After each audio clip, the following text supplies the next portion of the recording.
আসসালামু আলাইকুম দর্শক, আশা করছি আপনারা সবাই অনেক অনেক ভালো আছেন। তো আপনারা দেখতেছেন টেক ফারুক ইউটিউব চ্যানেল। আজকে আপনাদের সাথে খুবই গুরুত্বপূর্ণ একটি বিষয় নিয়ে আলোচনা করব। আপনারা হয়তোবা জানেন যে আমরা ইউটিউবের মধ্যে আমরা একটি লোগো ব্যবহার করে থাকি। সেই লোগোটিকে আমরা কিভাবে মোবাইল ফোনের মাধ্যমে আমরা আমাদের ক্রিয়েট করব সেই প্রসেসটা আপনাদেরকে দেখাবো। তো আজকের এই টিউটোরিয়ালটি আপনাদের জন্য খুবই গুরুত্বপূর্ণ। আজকে আমরা দেখবো যে কীভাবে আপনার মোবাইল ফোন দিয়ে একটি ইউটিউব চ্যানেল লোগো তৈরি করবেন। তো চলুন কথা না বাড়িয়ে আমরা ফোনের ডিসপ্লেতে চলে যাই এবং দেখে নেই মোবাইল ফোনের সাহায্যে কীভাবে আমরা একটি প্রফেশনাল ইউটিউব লোগো ক্রিয়েট করব। তো চলুন আমরা মোবাইল ফোনের ডিসপ্লেতে চলে যাই।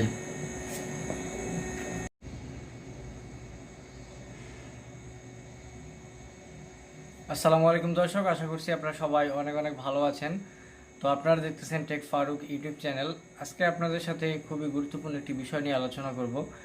আপনারা হয়তোবা জানেন যে আমরা ইউটিউবের মধ্যে আমরা একটি লোগো ব্যবহার করে থাকি। সেই লোগোটিকে আমরা কিভাবে মোবাইল ফোনের মাধ্যমে আমরা আমাদের ক্রিয়েট করব সেই প্রসেসটা আপনাদেরকে দেখাবো। তো আজকের এই টিউটোরিয়ালটি আপনাদের জন্য খুবই গুরুত্বপূর্ণ।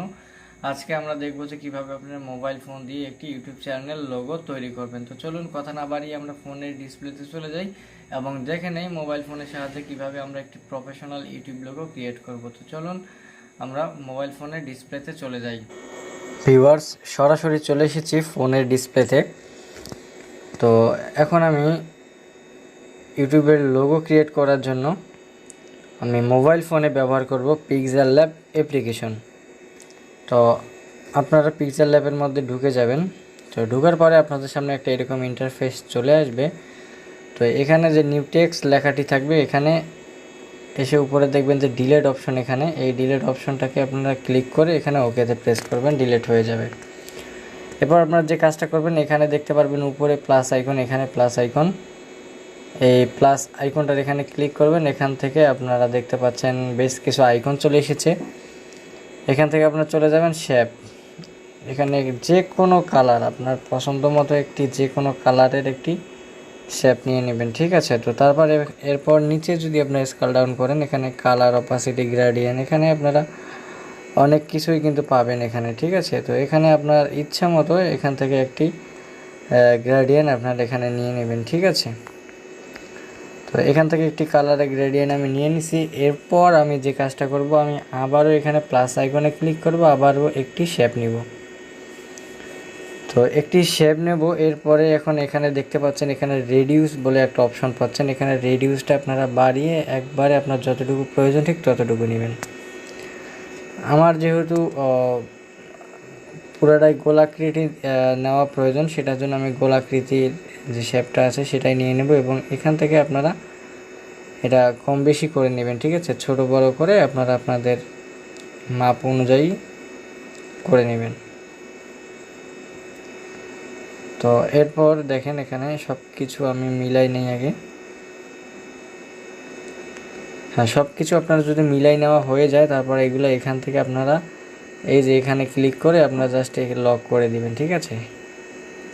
তো জাস্ট এখানে আমি লক করে দিলাম। এরপর এখানে আমার কিছু কালারের প্রয়োজন। হ্যাঁ, এখানে কিছু কালার আমাকে ব্যবহার করতে হবে। এখন এই শেপটাকে আমি এখান থেকে এখানে ক্লিক করে আমি জাস্ট এটার উপরে যে কলম আইকনটা আছে এটার উপরে ক্লিক করলাম। এরপরে এখান থেকে আমি চলে যাব হচ্ছে এডিট অপশনে, ঠিক আছে। এডিট অপশনে যাওয়ার পরে এখান থেকে কোন কালারটি আমি নেব সেই কালারটি আমাকে দেখে নিতে হবে, ঠিক আছে, যে কোন কালারটি এখানে ম্যাচ হয়। তো এখান থেকে আমি প্লাস আইকনের উপরে ক্লিক করব। প্লাস আইকনের উপরে ক্লিক করে আমি এখান থেকে কালারটা দেখে নেব, ঠিক আছে, কোন কালারের সাথে আসলে ভালো দেখা যায় সেই কালারটি এখানে ম্যাচ করার ট্রাই করব। তো এটা নিব না, এখান থেকে ব্লু কালারটার উপরে চলে যাই। ব্লুর সাথে যদি রেড হয়,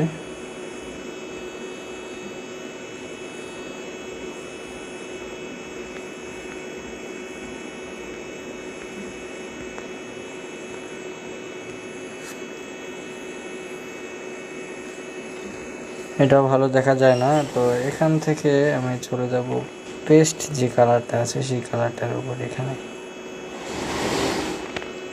হালকা হালকা মাপ দিয়ে আমাকে জিনিসটা ট্রাই করতে হবে, ঠিক আছে। তো আমি এই কালারটি এখান থেকে সিলেক্ট করব, ঠিক আছে। তারপর এখান থেকে ওকেতে প্রেস করি, তারপর আবার এখান থেকে লকটাকে খুলে দিব, ঠিক আছে। এই লকটাকে খুলে দেওয়ার পর এখান থেকে আমি যে কাজটা করব, এই যে পিকচারটাকে এখান থেকে বড় করব। হ্যাঁ, আপনার ঠিক যতটুকু প্রয়োজন আপনি ঠিক ততটুকু নেবেন, প্রয়োজনের বাইরে কিন্তু কখনো নেবেন না। তারপর আমি এবার এখান থেকে আমি এই জিনিসটাকে লক করে দেব। হ্যাঁ, তারপর এখান থেকে লক করে দেওয়ার পর আপনাকে যে কাজটা করতে হবে, কিছু ফন্ট আপনাকে এখানে লিখতে হবে, ঠিক আছে। কিছু আপনার চ্যানেলের যে নেমটা আছে সেই নেমটা এখান থেকে অ্যাড করবেন।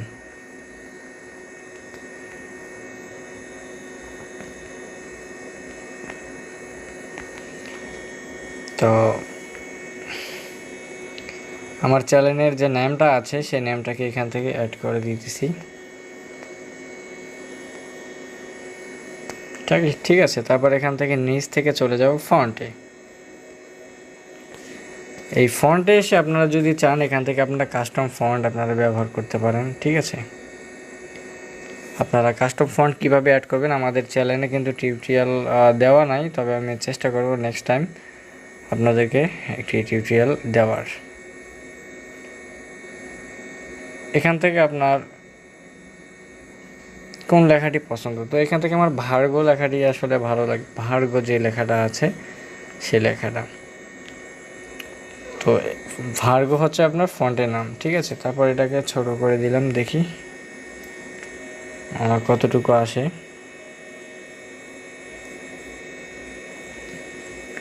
তারপর এখানে আপনার কোন কালারটি খুব ভালো দেখা যায় সেই কালারটি আপনার এখান থেকে চুজ করে নেবেন। তো আমি আগে গ্রেডিয়েন্টটাকে ইউজ করব, ঠিক আছে।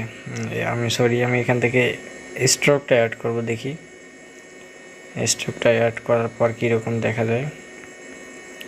এরপর এখান থেকে যদি আমি কালারে চলে আসি, কালারে এসে দেখেন আপনাকে কোন কালারটি ভালো লাগে, আপনি সেই কালারটি কিন্তু অ্যাড করতে পারবেন এখান থেকে। তারপর এখান থেকে যদি গ্রেডিয়েন্টে আসেন, তো গ্রেডিয়েন্ট এখানে কোন কালারটি আপনাকে ভালো লাগে আপনি একটু ট্রায়াল দেবেন, এখানে সব কিছু দেখবেন, ঠিক আছে। আপনার এখানে কালারগুলো গ্রেডিয়েন্টগুলো আপনি যদি চান গ্রেডিয়েন্ট এখানে আপনি অ্যাড করতে পারবেন, কোনো ব্যাপার না। এই যে এখানে একটা কালার আমি সিলেক্ট করলাম, দেখেন এখানে ইয়েলো কালার, এখানে যে এই কালারটি আছে সেই কালারটি দিয়ে দিলাম। দেখেন এখনও কিন্তু আমার মোটামুটি এই কালারটিও খারাপ না, এই কালারটিও খুব ভালো দেখা যায়। তো তারপর এই যে এখানে যে অপশনটা দেখতে পাচ্ছেন ঘরের মতো, এখানে আপনারা জাস্ট ফোনটাকে উপর নিচ আপনারা মাপ দিয়ে ঠিক মতো আপনারা বসাই নেবেন, ঠিক আছে। তো দেখেন মোটামুটি আসলে ভালো দেখাচ্ছে এই লোগোটাকে। তো আমি এখন জাস্ট সিম্পলিভাবে এই থ্রি ডটের ওখানে ক্লিক করব, তারপর এখান থেকে এক্সপোর্ট ইমেজ যেটা আছে এটার উপরে ক্লিক করব, জাস্ট এখান ডিফল্টে ক্লিক করে আমি এখান থেকে আলট্রা নিব, ঠিক আছে। জাস্ট এখান থেকে আলট্রা নিয়ে নিলাম। তারপর এখানে আলট্রা নিয়ে নেওয়ার পর দেখেন আমার প্রোফাইল পিকচারটা কিন্তু সেভ হয়ে গেছে, আমি এটা কিন্তু ইজিলি এখন আপলোড করতে পারবো আমার ইউটিউব চ্যানেলে। তো দর্শক বন্ধুরা, এই ছিল আজকের এই ভিডিওটি। আশা করছি আপনারা ভিডিওটি খুব ভালোভাবে বুঝতে পেরেছেন। তো সবাইকে ধন্যবাদ, আসসালামু আলাইকুম।